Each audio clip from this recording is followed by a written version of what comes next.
हाय दोस्तों, आप लोगों का भक्ति शक्ति चैनल में स्वागत है। आइए आज हम लोग जानते हैं कि नरक चतुर्दशी क्यों मनाई जाती है। हरे कृष्णा। नरक चतुर्दशी केवल एक तिथि नहीं बल्कि धर्म और अधर्म के संघर्ष की जीवन स्मृति है। यह वह दिन है जब जब मानवता ने भय और अंधकार से मुक्ति पाई थी। यह पर्व हमें याद दिलाता है कि जब अन्याय अपने चरम सीमा पर पहुंचता है तब अवश्य भगवान श्री कृष्ण अवतरित होकर धर्म की स्थापना करते हैं और प्रकाश का मार्ग प्रशस्त करते हैं। और नरकासुर एक पराक्रमी दैत्य था। वह पृथ्वी माता भूदेवी और वराह अवतार से उत्पन्न हुआ था। जन्म से ही उसे भक्ति और पराक्रम मिला था, किंतु जैसे जैसे समय बीतता गया उसका अहंकार और क्रूरता बढ़ती चली गई। उसे वरदान मिला था कि उसकी मृत्यु केवल उसकी माता के हाथों ही हो सकती है। इस वरदान का घमंड उसे अधर्मी बनाता चला गया। उसने देवताओं को हरा दिया, उनकी शक्तियाँ छीन ली और 16,000 कन्याओं को बंधक बनाकर अपने महल में कैद कर दिया। इन कन्याओं को पुकार से स्वर्ग और पृथ्वी दोनों व्याकुल हो उठी।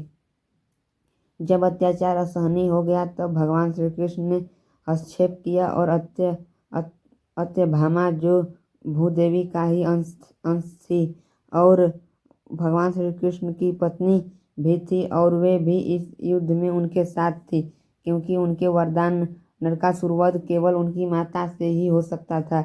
इसलिए सत्यभामा ने युद्ध भूमि में भगवान श्री कृष्ण के रथ से ही उनका दैत्य का अंत किया और नरकासुर के प्राण जाते ही आकाश में जय घोष गूंज उठा और बंधक बनाई गई 16,000 कन्याएं स्वतंत्र हो गई। लेकिन यही नहीं, इस लीला और कथा का सबसे गहरा मोड़ आता है उन 16,000 कन्याओं से मुक्त होने से भगवान की प्रार्थना की।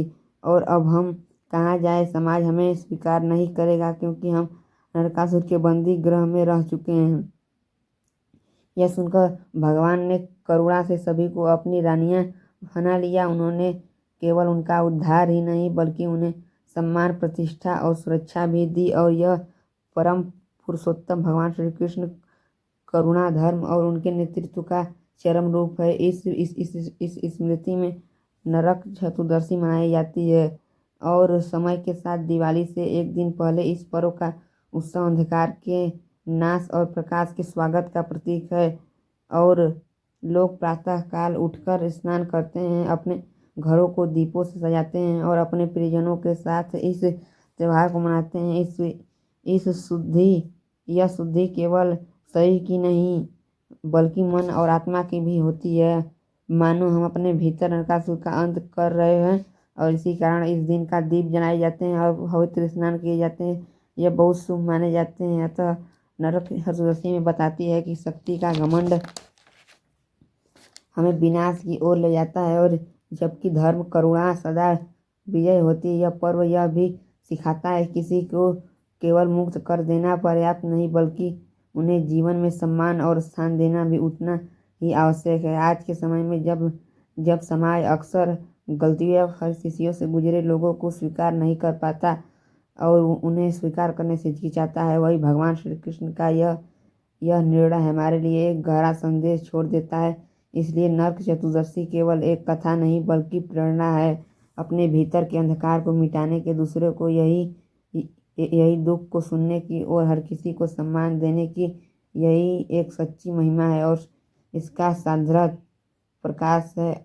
ऐसे ही और भक्ति में कार्यक्रमों के लिए ये वीडियो को देखिए और सुनिए। मेरे प्रिय दोस्तों, वीडियो को लाइक शेयर और कमेंट कर ही जाइए दोस्तों। नमस्कार।